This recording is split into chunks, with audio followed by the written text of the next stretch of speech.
नमस्कार दोस्तों, हरियाणा जी के एमसीक्यू टाइप ये हमारी नेक्स्ट वीडियो। 1802 ईस्वी में जॉर्ज टॉम्स की मृत्यु प्रदेश में किस स्थान पर हुई? जॉर्ज टॉम्स की मृत्यु हुई 1802 में, कौन सी जगह पे हुई? जगह के बारे में पूछा जा रहा है। बहरामपुर, महेंद्रगढ़, बावल, नारनौल। जॉर्ज टॉम्स की 1802 के अंदर मृत्यु हुई थी बहरामपुर में। कहाँ पे? बहरामपुर में। ऑप्शन ए राइट आंसर रहेगा। आधुनिक हरियाणा राज्य का निर्माण कब किया गया था? आधुनिक हरियाणा राज्य यानी कि हरियाणा कब अस्तित्व में आया या हरियाणा का स्थापना दिवस, उसके बारे में पूछा जा रहा है। 5 जनवरी 1967, 1 नवंबर 1958, 15 अगस्त 1947, 1 नवंबर 1966। आधुनिक हरियाणा का निर्माण, जिसे हम हरियाणा का स्थापना या हरियाणा अस्तित्व का दिवस बोलते हैं, हरियाणा दिवस के रूप में जाना जाता है, 1 नवंबर 1966 को हरियाणा अस्तित्व में आता है। पंजाब पुनर्गठन एक्ट बनता है, उसके बाद पंजाब राज्य से हरियाणा को अलग किया जाता है। ऑप्शन डी राइट आंसर रहेगा। युद्ध काल में हरियाणा प्रदेश को निम्न में से किस नाम की संज्ञा दी गई? युद्ध काल में पूछा जा रहा है किस नाम की संज्ञा दी गई? गण प्रदेश, युद्ध गणराज्य, मत्स्य प्रदेश, बहुधान्यक प्रदेश। तो युद्ध काल के अंदर हरियाणा प्रदेश को जिस नाम की संज्ञा दी गई वो नाम है बहुधान्यक प्रदेश। क्या? बहुधान्यक प्रदेश। ऑप्शन डी राइट आंसर रहेगा। युद्ध काल में बहुधान्यक के नाम से हरियाणा को जाना जाता था। हरियाणा का कौन सा वीर सेनानी मेरठ क्रांति के समय मेरठ का नायब कोतवाल था? कौन सा वीर था जी? किस क्रांति में? मेरठ की क्रांति के अंदर नायब कोतवाल। विक्रम सिंह, राव कृष्ण गोपाल, रामेश्वर दयाल, अब्दूस समद खान। तो ये था जब मेरठ की क्रांति हुई थी, तो वो वीर सेनानी जिसका नाम है राव कृष्ण गोपाल क्या था? नायब कोतवाल मेरठ में। क्या था? मेरठ में नायब कोतवाल के पद पे था राव कृष्ण गोपाल, स्वतंत्रता सेनानी था। मेरठ क्रांति के समय की बात यहाँ पे हो रही है। ऑप्शन बी राइट आंसर रहेगा। कांग्रेस के दूसरे 1886 के कोलकाता अधिवेशन में हरियाणा का प्रतिनिधित्व किसने किया था? हरियाणा का प्रतिनिधित्व किसने किया? कांग्रेस का। ये भारतीय राष्ट्रीय कांग्रेस, जिसकी स्थापना कब हुई? 1885 के अंदर स्थापना हुई। दूसरा अधिवेशन होता है कोलकाता के अंदर 1886 में, यानी अगले ही साल। तो इसकी प्रतिनिधित्व के बारे में पूछा जा रहा है। हरियाणा का किसने किया? बाल मुकुंद गुप्त, लाला मुरलीधर, पंडित दीनदयाल शर्मा। तो जो हरियाणा के प्रतिनिधित्व करते थे वो ये सभी थे। कौन? बाल मुकुंद गुप्त भी थे, Lala Muralidhar, Pandit Deendayal Sharma. Option D right answer रहेगा, ये सभी। कांग्रेस के नागपुर में हुए वार्षिक अधिवेशन में हरियाणा प्रांत का प्रतिनिधित्व किसने किया? यानी कि जब जब अधिवेशन हो रहा है तब तब उस प्रांत से, भारत के अलग अलग प्रांतों से अलग अलग प्रतिनिधित्व करने वाले लोग आ रहे हैं। तो यहाँ पे तो नागपुर में किया श्यामलाल, पंडित नेकीराम शर्मा, सरदार बूटा सिंह लाला, उग्रसेन बाबू। जब नागपुर का अधिवेशन हुआ कांग्रेस का, तो हरियाणा प्रांत से प्रतिनिधित्व किया पंडित नेकीराम शर्मा जी ने। किसने? पंडित नेकीराम शर्मा ने किया। ऑप्शन बी राइट आंसर रहेगा। और जब कलकत्ता में हुआ तो ऊपर हमने पढ़ा कि कौन ने, 3 लोग थे, उन्होंने किया। लाला लाजपत राय ने हरियाणा के किस स्थान को अपना राजनीतिक और सामाजिक कार्य क्षेत्र बनाया था? किसने? लाला लाजपत राय। इन्होंने सोनीपत, हिसार, नूह, गुरुग्राम, किस जगह को अपना राजनीतिक और सामाजिक कार्य क्षेत्र बनाया था? तो यहाँ पे हिसार सही आंसर रहेगा। हिसार को लाला लाजपत राय ने अपना राजनीतिक और सामाजिक क्षेत्र बनाया, कार्य क्षेत्र बनाया। ऑप्शन बी राइट आंसर रहेगा। पंजाब प्रदेश कांग्रेस के आदेश पर पूरे हरियाणा में स्वतंत्रता दिवस कब मनाया गया? पंजाब प्रदेश कांग्रेस के आदेश पर हरियाणा में स्वतंत्रता दिवस कब मनाया गया जी? 26 जनवरी 1932, 15 अगस्त 1935, 10 दिसंबर 1932, 12 जनवरी 1932। तो पंजाब प्रदेश कांग्रेस के आदेश पर हरियाणा में स्वतंत्रता दिवस 12 जनवरी 1932 को मनाया जाता है। कब? 12 जनवरी 1932 को हरियाणा में, पूरे हरियाणा में पंजाब प्रदेश कांग्रेस के आदेश पर, क्योंकि तब तक तो पंजाब और हरियाणा एक ही थे। तो पंजाब कांग्रेस प्रदेश की जो कांग्रेस थी वही हरियाणा को यहाँ पे लीड कर रहे थे। तो उन्होंने जब मनाया तभी हमारे हरियाणा ने साथ में मनाया। तो हमने मनाया 12 जनवरी 1932 को स्वतंत्रता दिवस के रूप में बनाया। ऑप्शन डी राइट आंसर रहेगा। हरियाणा का मैदानी भाग समुद्र तल से कितनी ऊंचाई पर स्थित है? मैदानी भाग के बारे में पूछा जा रहा है, यानी कि जो सी लेवल है, समुद्र तल है, उससे कितना ऊंचाई पर स्थित है? 900 से 1100 फीट, 800 से 1000 फीट, 750 से 880 फीट, 700 से 900 फीट।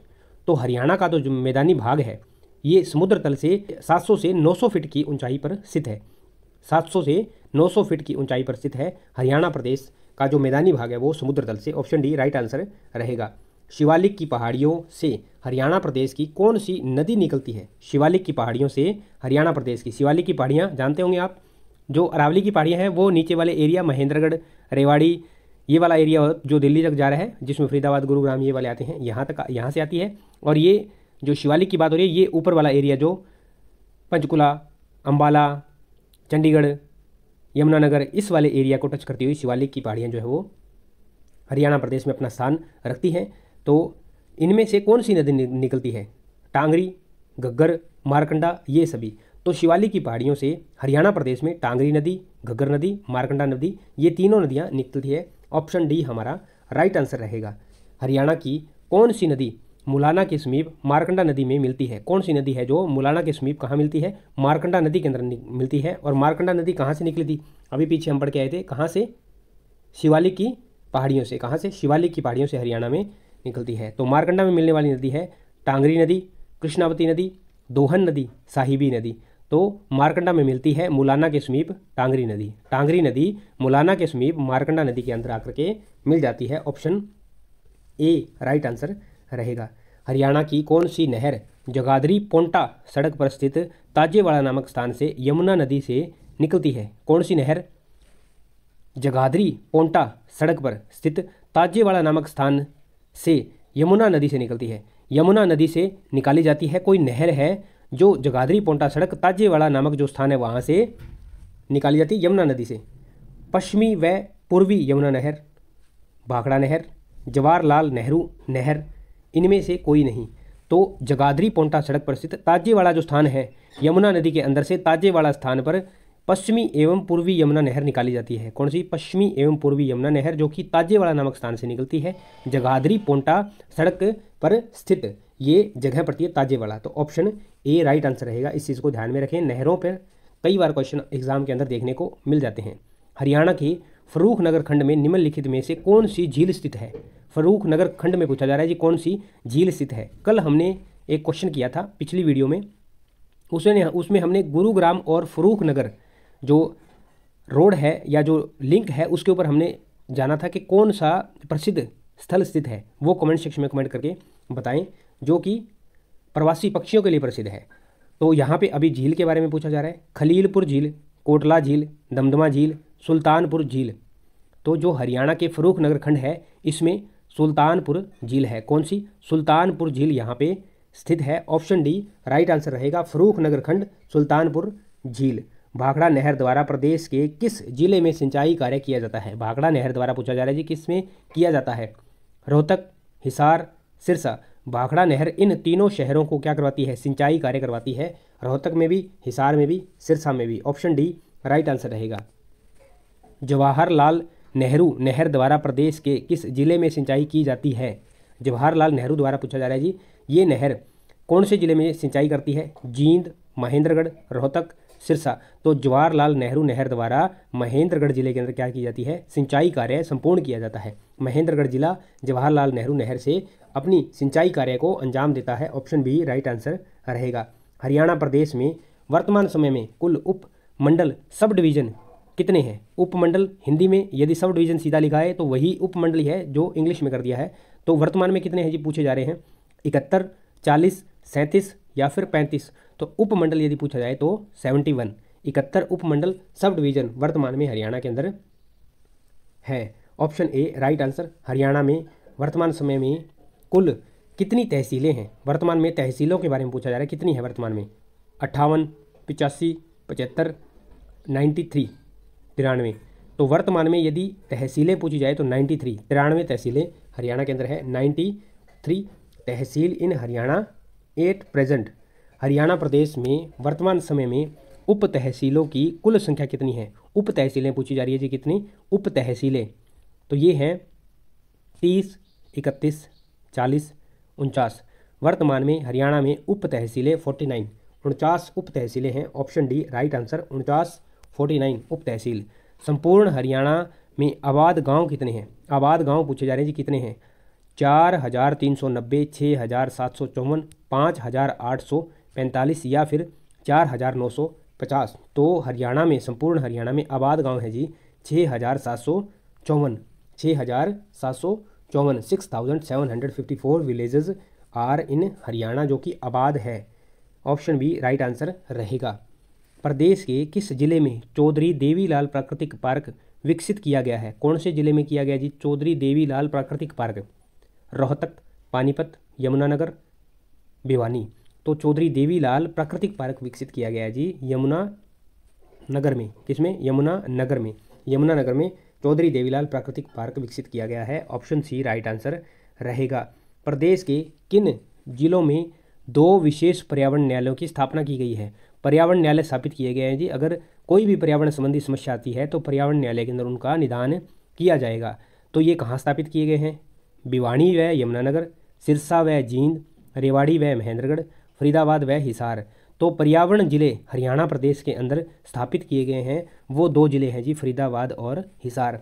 फरीदाबाद और हिसार के अंदर पर्यावरण जिले स्थापित किए गए हैं और पर्यावरण संबंधी कोई भी समस्या आती है तो उनका निदान यहाँ पे, समाधान, सॉल्यूशन यहाँ पे निकाला जाएगा, ढूंढा जाएगा, विचार विमर्श किया जाएगा। ऑप्शन डी राइट आंसर रहेगा। पर्यावरण न्यायालय फरीदाबाद व Hisar. Option D right answer. राज्य में औषधि वृक्षों को रोपण हेतु वनस्पति वन योजना कब लागू की गई? किसको? औषधि वृक्षों को रोपण हेतु, यानी जिन वृक्षों से औषधि मिलती है उन वृक्षों के रोपण हेतु वनस्पति वन योजना लागू की गई ताकि ज़्यादा से ज़्यादा औषधि मिले वृक्षों से। तो ये योजना लागू की गई 1 नवंबर 2003, 1 जून 2005, 1 सितंबर 2005, 1 नवंबर 2002। ये योजना लागू की गई है जी 1 नवंबर 2003 के अंदर। 1 नवंबर 2003 के अंदर। इसको याद रख लीजिए। औषधि के अंदर शुरू में ये ऊट आ रहा है और यहाँ ये आ रहा है 3, तो 3 से याद रख लीजिए। और 1 नवंबर हमारा क्या है? स्थापना दिवस है। 1 नवंबर तो वैसे ही याद रहेगा हमारा स्थापना दिवस, और 3 से ऊ याद रहेगा, तो ये ओ है तो इसमें भी ऊ की आ रही है। तो यहाँ से औषधि वृक्ष 2003 के अंदर। ऑप्शन ए राइट आंसर रहेगा। हरियाणा में किस वर्ष सभी पर्यावरण कमेटियों को 30,000 रुपये की अनुदान राशि देने का निर्णय लिया गया है? किस वर्ष सभी पर्यावरण कमेटियों को 30,000 रुपये की अनुदान राशि देने का निर्णय लिया गया है? कौन से वर्ष में? वर्ष 1985-86, वर्ष 1998-99, वर्ष 1991-92, वर्ष 1980-81। वर्ष 1998-99 सभी को क्या किया गया? 30,000 रुपये, 30,000 रुपये अनुदान राशि देने का निर्णय लिया गया। किसको? सभी पर्यावरण कमेटियों को 30,000 रुपये अनुदान राशि। वर्ष 1998-99, 1998, 1999। ऑप्शन बी राइट आंसर रहेगा। जिला हिसार व करनाल में निम्नलिखित में से कौन सा खनिज पदार्थ उपलब्ध होता है? हिसार में और करनाल में कौन सा खनिज मिलता है जी? अब्रक, संगमरमर, शौरा, कच्चा लोहा। तो करनाल व हिसार में मिलता है जी शौरा।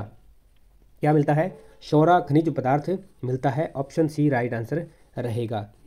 हरियाणा के किस जिले को बासमती चावल के उत्पादन में विश्व प्रसिद्ध होने के कारण धान का कटोरा नाम से जाना जाता है? ये क्वेश्चन हम वन लाइनर में भी कर चुके हैं। इसका आंसर आप कमेंट सेक्शन में बताएं कि धान का कटोरा के नाम से हरियाणा का कौन सा जिला जाना जाता है जिसको हम धान का कटोरा कहते हैं। और उनका एक ब्रांड भी आता है जो कि पूरे हरियाणा के अंदर, पूरे प्रदेश के अंदर, पूरे देश के अंदर उसको खाया जाता है। इंडिया गेट के नाम से चावल आता है, यदि मैं सही याद कर पा रहा हूँ तो। इंडिया गेट के नाम से चावल आता है जो कि हरियाणा के इस धान के कटोरे वाले प्रदेश जिले से बना हुआ है। बहुत ही अच्छा राइस है इंडिया गेट के नाम से। तो आप कमेंट सेक्शन में कमेंट करके ज़रूर बताएं।